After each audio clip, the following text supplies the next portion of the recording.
To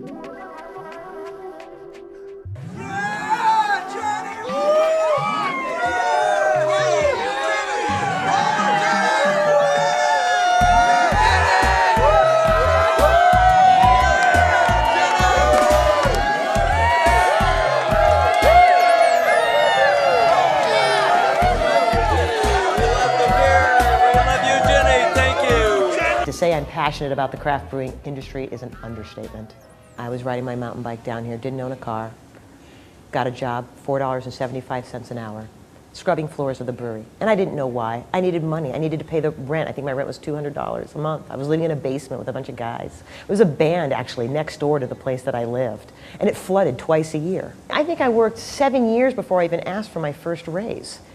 I would go to the table when my bosses would come to me and talk to me on an annual basis and say, I don't do this for money, I do this for love.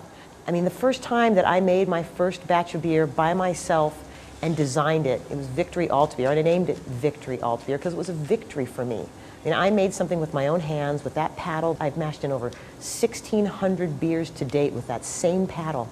There's so much that has happened in my life, you know, over the last 16 years. I've become a woman. I've grown up in this industry, and I feel like I've helped build it. And what drives my passion is my love for beer, my love for marrying those ingredients and sharing that passion and that love with everyone around me. I talk about the process. I hold the grain, I chew the grain. I have my servers and staff chew the grain and smell the hops. Last thing I want to do is put carefully to dry it out. They've got their mindset. First of all, what does she know about beer? And second of all, what's she going to teach me? And I know what I like, and I don't want to like anything else. I just want to drink what I drink because that's what I drink. Beer is this. It's yellow and doesn't have any hops or flavor. It's the same fear that people have sometimes with wine. They're scared to learn. But I slowly start pulling them out and telling these stories that surround the history behind the different styles. And they come out reborn, really, you know. And okay, I can start drinking different beer. And beer doesn't have to be one-dimensional. It can be multi-dimensional. It can be diverse. And they're just like, wow, I am now connected with that beer. That's what those beer trainings are about. It's connecting people to the beer, to everything that surrounds the beer, what makes up the beer, and inspiring them. This is beer. This is great stuff. I don't care if they even know the difference between a Bock and a Pilsner. I do want them to know the difference between a lager and an ale. But, you know, I'm not going to ask them what I put in my pale ale for dry hopping or what I put in for my caramel malt for my amber ale or, you know, anything like that. But if they leave jazzed and they go to the bar and order a big old nitro draft, I've done my job well. And I think that's one of the most beautiful things about the beer culture is we're so welcoming. We want people in. We want people in this industry. We want people to drink our beer. And so we love talking about it. And we're definitely not snobs about it.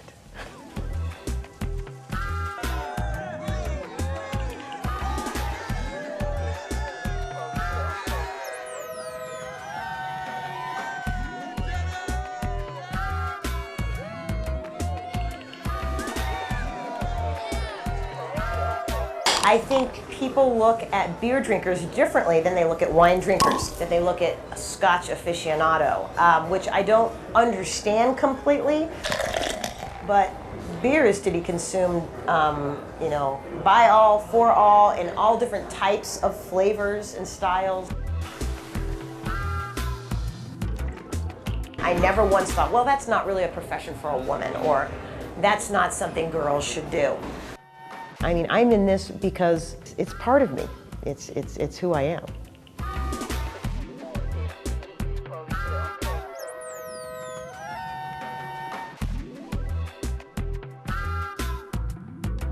When you ask me what my favorite beer is, I can't tell you what my favorite beer is because that's like telling you what's my favorite experience I've ever had in my life.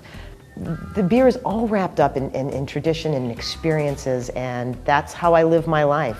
It's like a great movie, you know, it's made up of great scenes.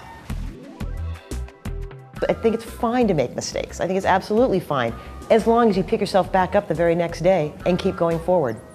My tagline that I always usually say to people is, may your next batch be your best.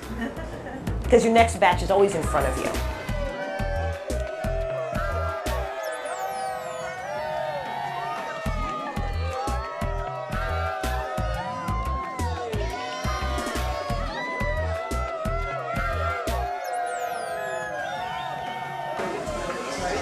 it's like this everywhere I go.